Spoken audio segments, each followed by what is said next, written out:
Hi there, it's Amy Hamm with the New Westminster Times, and I'm here to tell you about an event I attended last week at the University of British Columbia.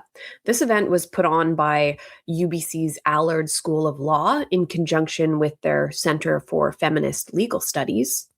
And it was called, let me put it up on the screen here, it was called More Than a Game, the Fight for Gender Equality and Inclusion in Sports. And the reason I want to tell you about this event is kind of twofold. Number one, I think it's important that we have a look at what's happening in our universities. We know that our universities are sort of captured by woke, some people call it Marxist ideology. I think exposing what's actually going on is very important. And number two is the issue of women's sex-based rights. So as soon as I saw that this event was being held, I suspected that it would primarily be an event to argue for the inclusion of men in women's sports. Lo and behold, that's exactly what happened. And also I'll mention before I get into it, someone who was also attending is Dr. Linda Blade.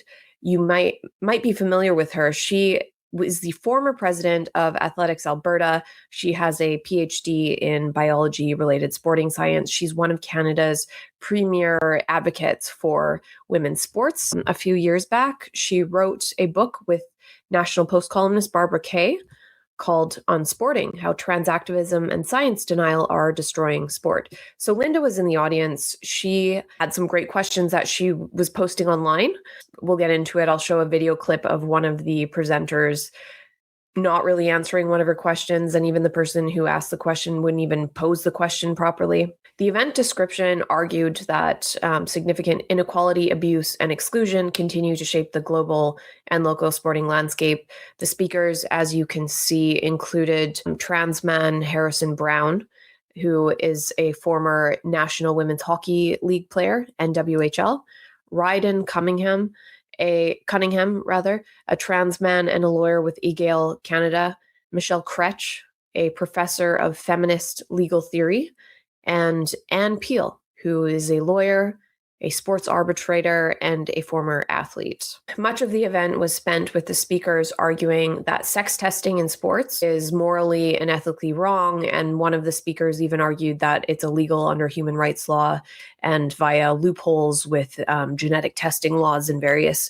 jurisdictions. And they talked about how we can force Canada to end sex testing in sports. They argued that any international organization that does it should not be allowed to host events or play in Canada whatsoever. The first speaker was Anne Peel, and she's apparently known for advocating against sex testing because she claims that it is distressing for female athletes. So here's Anne talking about when she was an athlete in the 1980s and had to undergo sex testing. You had to go into a building where there was turns out there was a lab. And we were all told to sort of sit down, and then these men in white coats. Not men in white coats. So terrible. Lab technicians started pulling out our hair and scraping our cheeks. I'm 24. No idea what the heck was going on. And by the way, I'm no good at I don't even know if I took science in high school. I must have taken science in high school, but I did not connect my hair being pulled out and my cheek being scraped with chromosome tests, right? And they did that. They pulled out our hair follicles, quite a few, and it doesn't hurt, but it's not exactly pleasant. And the cheek scrapings, and then we were only allowed to leave that room once we had proven that we were double X. I highly doubt that nobody was allowed to leave the room if they were found to not have 2X chromosomes. But anyways, let's move on. Because it was so upsetting and we were all pretty upset, we started to learn about sex testing. And it's a good thing we did, because this is also the absurdity of sex testing.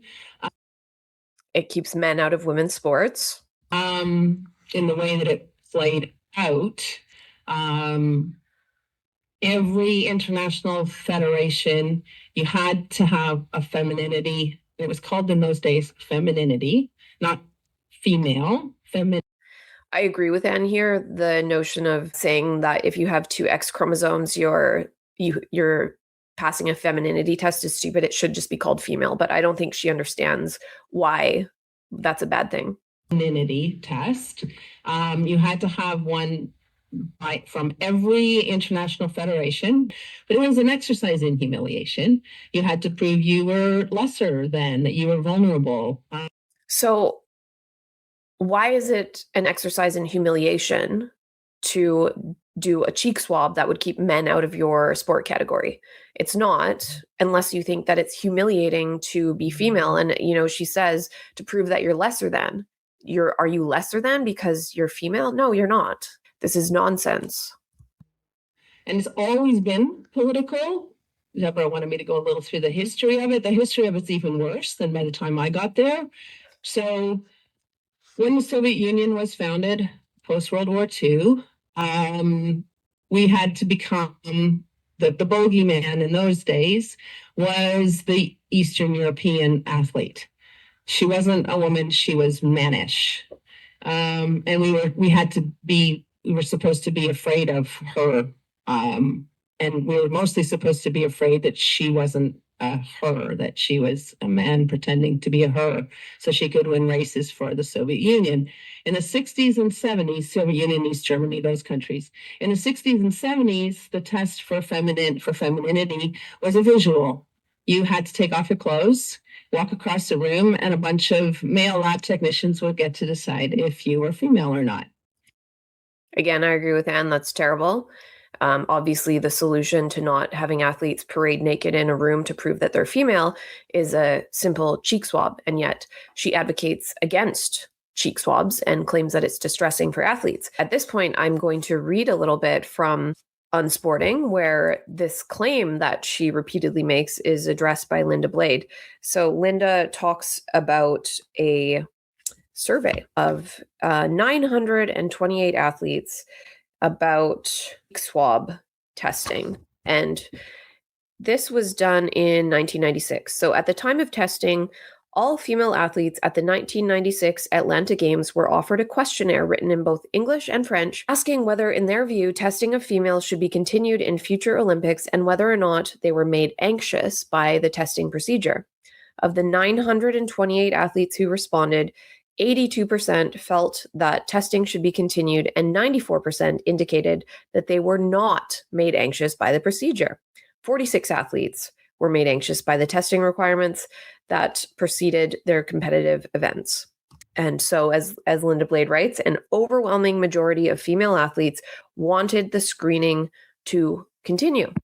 And why wouldn't they? It ensures that they are playing a fair sport, and depending on the sport, that they won't be harmed by male athletes. And also goes on to compare a cheek swab to ensure that males don't compete against females in their sport category as airport security testing.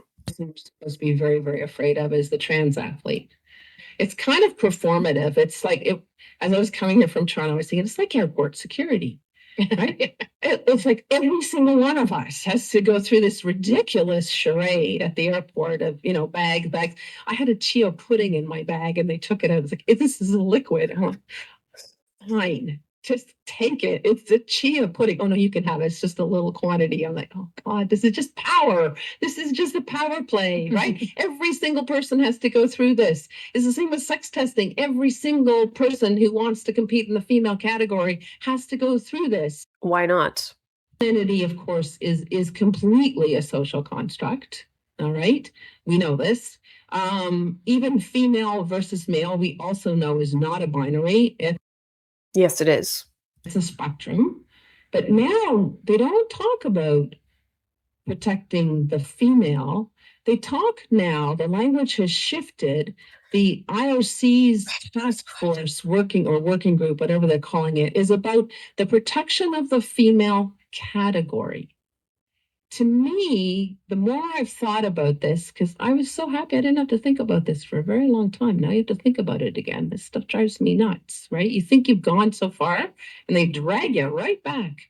But we're now protecting the female category. A category dehumanizes, to me. And a category also leaves sport with the power to make the rules of who is in that category. Sport.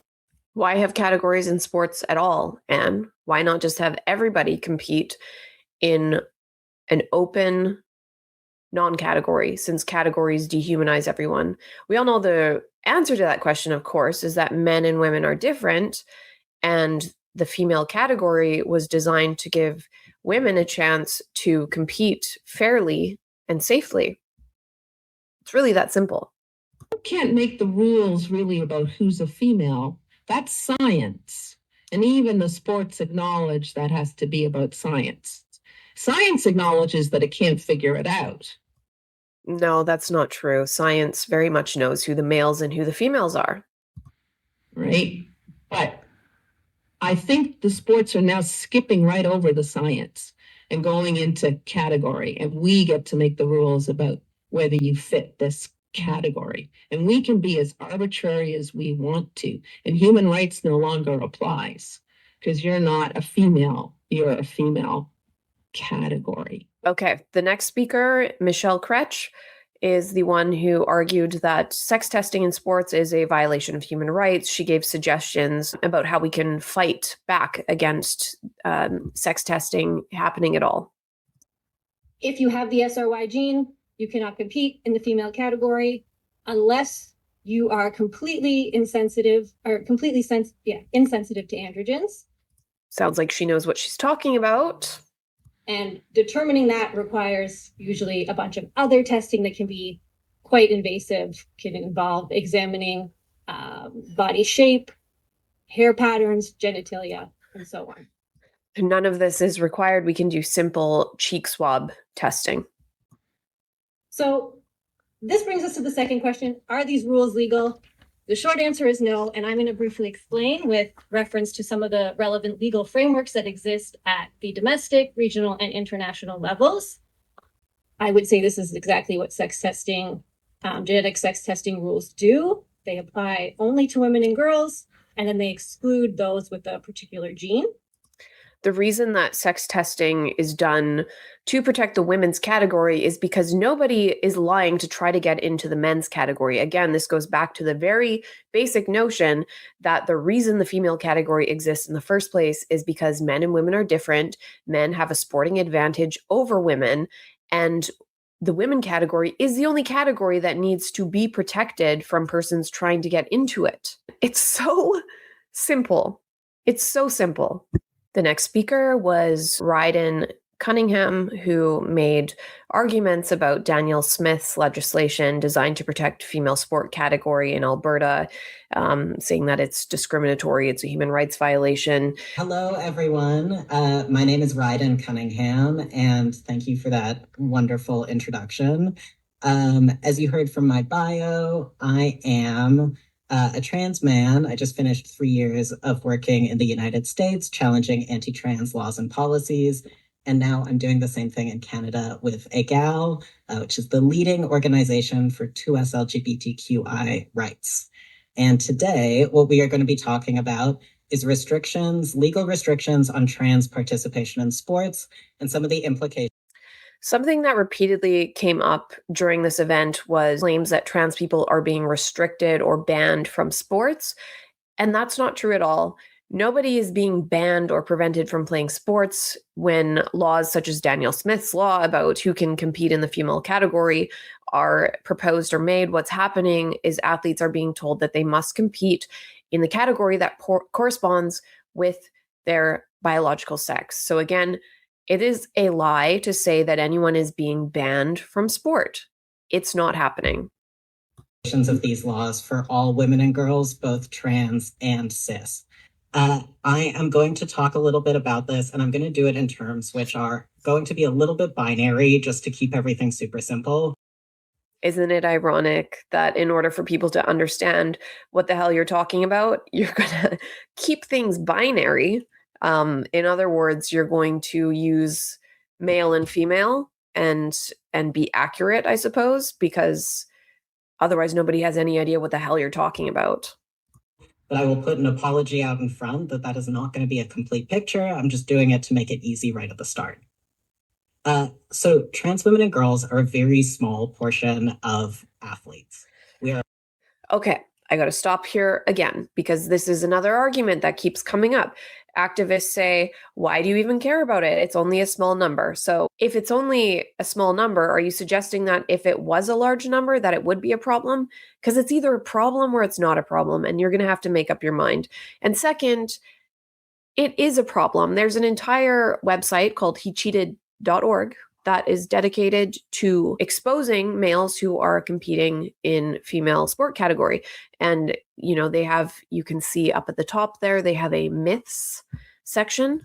And they describe myth number 1 that trans-identified males aren't winning anything. They state it very clearly. Males participating in women's sports, including male athletes who call themselves women, trans women, intersex women, non-binary, and simply men, have won over 5,700 female athletic competitions, including all team sport matches. They've won over 13,000 women's athletic events and games. It's a severe undercount, as many athletes on the list have yet to be researched. And then myth number 2, there aren't that many, so it can't be an issue, which this is what Ryden Cunningham is saying here. But we know that there are at least 900 males identifying as trans and over 1,189 males in total who have participated or are currently participating in female sports. But again, the number is irrelevant, as they say at hecheated.org. Highly recommend you check out their website. It's extremely informative and it will shock and horrify you. Okay, let's go back to Ryden. 1% of the population, and then an even smaller number of people participating in sports. Trans women and girls come in very diverse shapes and sizes. Not everyone appears the same. However, something that a lot of trans people will go through is gender-affirming medical care. There are 3 sort of basic types of gender-affirming medical care people will access. One is puberty blockers. So that means that instead of going for your endogenous puberty, which is the puberty that would ordinarily happen, you take something that is going to suppress that temporarily. The second is hormone therapy, to essentially switch your hormonal profile to match what would be similar for a cis woman. And then some trans women will also take additional testosterone suppressant. So the reason why I want to talk about this is that I think a lot of people underestimate what the effects of these medications can be. They can be pretty incredible in what they do. So what hormones do in the body, and I'm going to put like a lawyer talking about STEM warning on this. So maybe just don't talk about things when you have no idea what the hell you're talking about. How about that? Please forgive me if this is imperfect.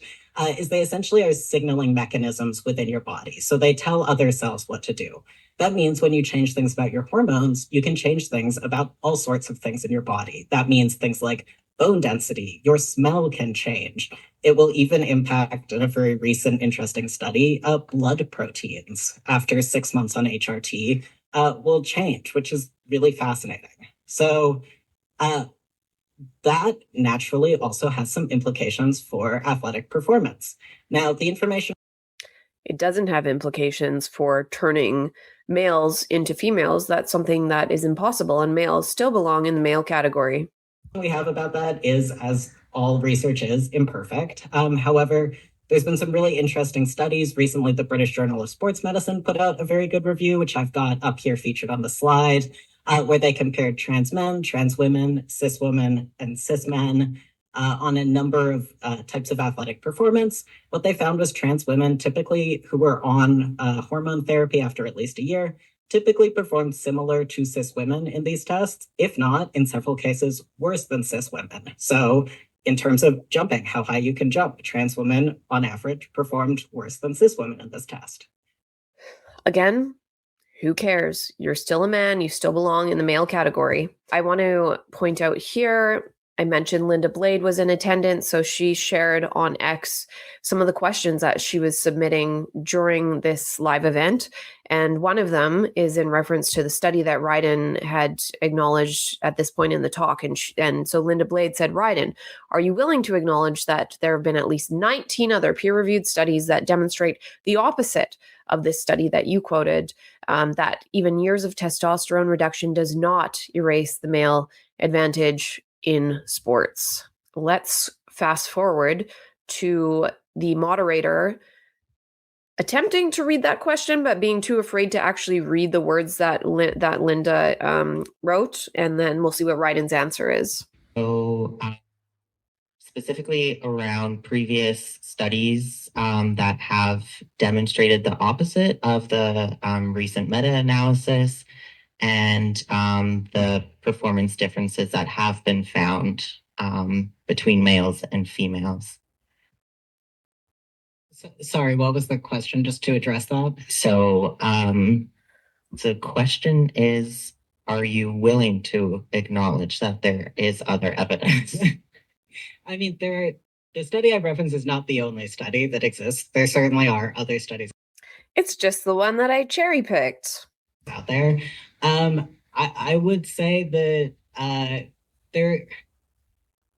of the research out there, there is research that is just into, for instance, like sex differences between men and women in sports performance. Whether or not those studies are relevant to trans people really depends on like someone's stage of transition, how long they've been transitioned for, and then exactly what sport you're participating in. So it's probably true that there are differences between like what you need for like curling as opposed to like boxing, as opposed to baton twirling, as we talked about earlier. So like ultimately, I would love to have 100,000 studies that are like, you know, like 100 trans volleyball players versus like 100 cis volleyball players. And like, we run that analysis. One of the reasons we're always recruiting trans people, obviously, please join us, is because we want to run more of those studies. I would say like the best evidence available, like the British study out there, suggests that hormone therapy really does impact your performance. So if you're someone who is interested in having sex restrictions based on performance differences, if that's something that really makes you concerned, then there's a lot of reasons that you should think trans women should be included in the female category. What an incredible non-answer that was. Okay, and the final speaker was Harrison Browne, as I mentioned, former National Women's Hockey League player and trans man. I think the most interesting question of the whole day that goes unanswered is why Browne, who advocates for men who identify as women to play in the women's category, and also weirdly advocates for women who identify as men and are taking testosterone to play in the women's category. Why didn't Browne, after identifying as a man, switch from the Women's National Hockey League, the NWHL, to just the regular NHL? Could it have something to do with sex differences and the male advantage over females in sport? Gee, I don't know. Today, gender diverse people, athletes and non-athletes alike, are facing an unprecedented threat to their very existence. Again, telling a man that he is a man and needs to compete against the other men doesn't erase his existence. It doesn't prevent him from playing sports. It doesn't discriminate. It doesn't exclude him. It simply tells him to compete in the category that he belongs in. This includes their right to play sports on the team of their choice. 1.8 in a study by the CDC for U.S. High school students said that 1.8% are transgender, and 14% of that number, actually no, it's 12% of that number, trans girls participate in sports. And we're seeing out of these states that are saying that trans people are taking over, some have 0 participants or 1 participant in the entire school board. So that is the absolute definition of moral panic. And it's unfair if a single woman or girl loses out on a sporting award. I think it's totally irrelevant how many persons are identifying into the female category when they don't belong there. We've already talked about this, hecheated.org. It's happening. There are thousands of known cases of this happening. And, you know, regardless, it's either right or it's wrong. Trans activists make a similar argument when you bring up the fact that men are identifying their way into women's rape shelters and prisons, and that sexual assaults have even happened inside women's prisons and rape shelters by these men. And then you're told, oh, well, that's just a one-off. And it's like, look, it's okay because it only happened once? Like, how much rape is acceptable to you? Or how many women have to lose their awards before you'll acknowledge that it's not okay anymore? I think to most people with a functioning sense of what's right and wrong, they will just acknowledge it shouldn't be happening at all. We're seeing the media have build a lot of hysteria around trans participation in sports and making a boogeyman out of something that is not real. And it's very real. And putting this image in people's minds of a grown man participating against a young girl. I've got to stop and insert a picture of Leah Thomas here, who Browne is going to go on to defend. Leah Thomas was a mediocre male athlete and does very well now as a female athlete. But according to Browne, as you'll see, that's totally fine, because after transitioning and suppressing his testosterone levels, his performance decreased a little bit. That she had for her race when she was competing on the men's side to when she competed on the women's side after 2 hormone replacement therapy, where her time went down 15 seconds. And then I was able to be like, well, yeah, she won in that race, but she came in 6th in this one. She came in last place in this one. There's so much misinformation out there. There's so many think pieces, and there's so many articles that are just filled with like trans women anybody that has a testosterone driven puberty is suddenly going to be a superior athlete no matter what. And it's like, what are you talking about? We can point to a lot of cis men in our lives that suck at sports. I found it interesting that for this whole event that took more than half of a day, they had trans men there, so biological females, arguing that trans women, biological males, should be involved in and included in women's sports. Why didn't they bring any sort of big hulking trans women in? Is it because the optics don't look that great? Kind of makes me wonder. I studied at the University of British Columbia. I did a nursing degree there, a science degree. It really disheartens me to see that this is sort of the quality of education that they're putting out. It's not critical thinking. It's an abandonment of critical thinking, and that they bring in these people who are quite literally telling lies, spouting nonsense, saying things that are anti-scientific, and people who refuse to even confront actual evidence or truth, and then instead spew out accusations of bigotry and misinformation and discrimination. What an absolute state our universities are in. It's also just so infuriating to see other women, because look, all of the speakers were women, the moderator, a woman, and these are all women who are advocating for the destruction of women's sports. Here at the New Westminster Times, we talk a lot about gender ideology, about culture wars, about wokeism. I think it's important that Canadians know what's going on inside universities. And I sincerely hope that things start to turn around by the time that my sons are university age, because the way that things are going right now, this is not an institution where I would want my children to go to school. It seems more like an indoctrination center. Thank you so much for tuning in, and I will see you sometime soon.